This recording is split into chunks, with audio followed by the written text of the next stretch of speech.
Hi, welcome to Travels with the Red Suitcase. My name is Cheryl and I am your travel coach. We are doing today the third in a series of U.S. State Department and you, and we're going to talk about victims of crime and being jailed in a foreign country. And because crime and jail have morphed into a larger topic, crisis and emergencies, which originally was part of this video, will be moved to the next video. So, the two previous videos we've covered passports, visas, and advisories, plus death and repatriation. Today, I'll begin by telling you what the U.S. State Department will not do for you. The embassies and consulates will not ride on a white charger and rescue you like you see in the movies. They will not pay for any services that you need. They will not vouch for your honesty, nor will they promise that you will show up for a court date or a hearing. Now that you know what they will not do, there are ways that they could assist you in times of trouble. And a note, although all of the embassies and consulates work under the same State Department rules, not all the staff persons are compassionate and flexible. So here is a direct quote from their webpage. It says, resources and contacts may vary by country and type of crime. Review the country information page for information on resources in the country you are visiting. And that is absolutely true. I have visited several consulates for a variety of circumstances, none of which have been crimes, and have personally had difficulties even getting an email or a phone reply in some instances. Pristina, Kosovo was by far the worst. The best were Puerto Vallarta, Mexico, and Krakow, Poland. So do not pin all of your hopes on what you think they can do for you. You need to do your own research online. If you are a victim of crime, any crime, your first call should be to the local police, immediately followed by a call to your nearest consulate or embassy. Remember, those are the contact numbers I suggested that you write in your notebook. Here's an interesting travel fact. In Prague, if you are on the street and need police but do not know your exact location, find a light post. On the post is a number. Each post is numbered on a map, and if you just give the number to the person answering the phone call, they will know your exact location. Great idea, huh? Okay. How they can help you. They can replace a lost or stolen passport. Have you made copies? Is it in your notebook? Is it on your phone, on your tablet? They can contact friends, family, or employers with your written permission. Have you signed up for STEP? They can provide information to facilitate access to appropriate medical care. Do you have your emergency medical evacuation insurance, and is your policy number and contact written in an easily accessible location, like inside your passport? They can address emergency needs that arise as a result of the crime, and they can explain financial assistance options, such as assistance available to return to the United States. They will not pay for your transportation. If you remember the pandemic evacuation from Wuhan, China, which will be covered in the next video, all of those people on that plane that the State Department sent to evacuate them had to pay for their seats. They can provide information about local points of contact or organizations who can discuss relevant host country laws and implementation of those laws. They can share information about the status of your case in the local criminal justice process when applicable. Hiring an attorney is up to you and your ability to pay. Now, there are other things that they can do for you as well, but these are the primary ones having to do with crime. Now, I want to point out one more thing. You will see this disclaimer several times in the State Department website, where they will provide you a list of sources who speak English, but they will not vouch for the quality of the source. They only have the list. So just be aware. It is your responsibility to be as prepared as possible for any eventuality that may show up in your travels. This means researching your destinations. What are the laws and the cultural customs to be aware of? It would be helpful to learn words that can keep you out of trouble and help you in an emergency. So here is my list of 10 basic words and phrases to learn as you visit every country. Number 1, yes and no. And I know that's 2 words. Number 2, please. Number 3, thank you. Number 4, you are welcome. Number 5, please help me. In Spanish, it's ayúdame. Please learn how to say, please help me. So you may want them to help you find something. You may want them to help you get back to your hotel. You may want them to help you make a phone call. It is a very good phrase to learn. Please help me. The next one is number 6. Where is the? And then you have to learn bathroom, hotel, bus, taxi. Where is the?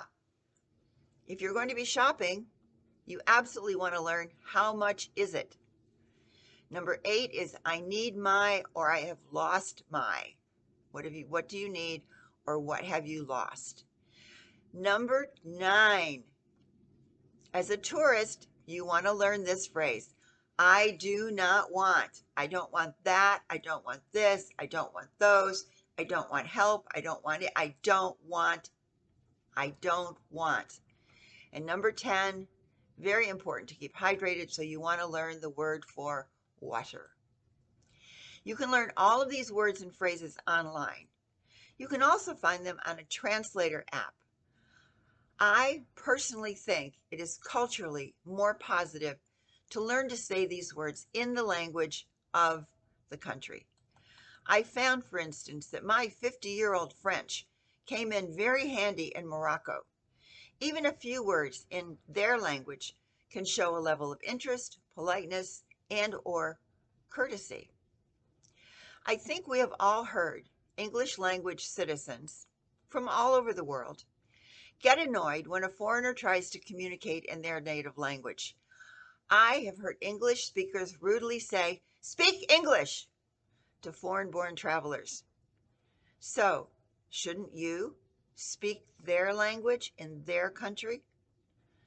I have also been approached in a brusque manner by English speakers in foreign countries asking, "Do you speak English?" To which I usually reply, "What?" In Polish, "Ko?" Or in Arabic, "Va?" If you are going to be rude to me, I'm going to be rude to you. Please make an effort to speak even a few polite words in the language of the country you are visiting. It will make a difference to both you and to them. Like my friend Rhonda being able to order her breakfast in Spanish. You could see the pride on Rhonda's face and the positive reaction of that server. Okay, more about crime. Of course, we do not plan to be a victim of crime while traveling, so the best advice is to pay attention to your surroundings and do not put yourself in a potentially dangerous situation. Robbery and being pickpocketed are the most often reported crimes in relationships to travelers. So, do not wear jewelry. Do not flash money. Do not walk around with your phone in the air looking for a map. Do not dress like you're on vacation. Dress like you belong in the neighborhood. Walk with confidence even if you're feeling lost. And then find a safe place to reorient yourself, like go into a shop or get on a bus and sit near the driver if possible. Play acting possible scenarios will help you to be more prepared when you travel. And this would be a good idea if you're traveling with someone else or a small group, so everyone is on the same page. In some countries, you might find yourself as the mark in a scam. And when you complain, you could end up in a precarious situation. Be aware of things that seem to be too good to be true. They probably are. As I said before, do not exchange money on the street. Do not agree to do someone a favor. Oh, can I borrow your phone? No, they're going to be down the street with your phone. Do not agree to do someone a favor. Do not exchange information with people who are ultra friendly. Do not tell strangers where you are from, your occupation, if you are traveling solo or with others. If you are a wannabe performer, now is your opportunity to be the taxidermist from Manitoba, Canada. Create another persona. When I began traveling, I wore a Canadian flag pin on my shirt, and I said I was from Alaska, which many people thought was an actual country. I recently watched a very interesting TED Talk by author, speaker, and blogger Tim Ferriss, Ferriss. His topic is why you should define your fears instead of your goals. It was very thought-provoking and could be valuable to travelers. YouTube, Tim Ferriss, why you should define your fears instead of your goals. He talks about considering the consequences of actions or inactions, which you certainly could apply to travel. Like the game of Monopoly, when you travel and go to jail, you do not pass go. You do not collect $200, and in a foreign country, the U.S. State Department is not your get-out-of-jail-free card. If you are in a situation where you are being arrested, go peacefully. We have all watched videos, TV shows, movies, YouTubes, where fighting is the worst thing you can do when confronted by law enforcement officers in any country. In most, but not all, you are allowed to make one call. Make that call to the U.S. consulate. Remember, you have that emergency number in your phone, your tablet, and your notebook, and now is the time to use it. The consulate or the embassy will send a representative to give you information about the situation you are in, the process, and a list of attorneys you can hire. The U.S. State Department will not provide you with a lawyer or bail money. When you read the disclaimer, all they say, the U.S. Department says, they say they do not vouch for any people or organizations they publish on their pages. But the consulate official will serve as an intermediary with your family at home. For instance, if you are arrested in Romania, Romania must notify the U.S. consular representative immediately after the arrest of a U.S. citizen. The court, the state prosecutor, or the penal institution will make the notification. Also, the judicial system is not like the United States. There is no jury. All decisions are made by the judges. If you get arrested in Thailand, it is quite different. Quote from the U.S. State Department, quote, if a U.S. citizen is arrested, the consular officials should be notified immediately. This may be done by the police at the time of the arrest or by a friend or relative of the detainee. Notice the wording says consular officials should be notified immediately. This may be done. It does not say that you can make the contact with the consulate. This wording is definitely different than in Romania. You can download the appropriate pages of the countries that you will be visiting from the State Department website. So what you want to do is go to their main page. You want to find on the right-hand side of the page where it says consulates and embassies. Click on that. It will bring you to their page, that consulate, that country. Then you want to look for tourist services. You want to click on that, and then you want to go down the list and click on jail, and it will tell you things that you need to know if you are jailed in that country. I recently spent several hours on YouTube watching videos of scams and pickpocketing in European, Asian, and African countries. You may want to do the same in order to increase your awareness of how people are taken for their money, their cameras, their passports, their jewelry, and they don't even know that it's gone. So if you're going to travel, please check out some YouTube videos. Now, I'm going to ask you to press the blue button if you like the video or if you learned something new, and press the red subscribe button to be notified of the next video, which will be emergencies and crisis situations while traveling. Your quote today is, "Travel is never about money.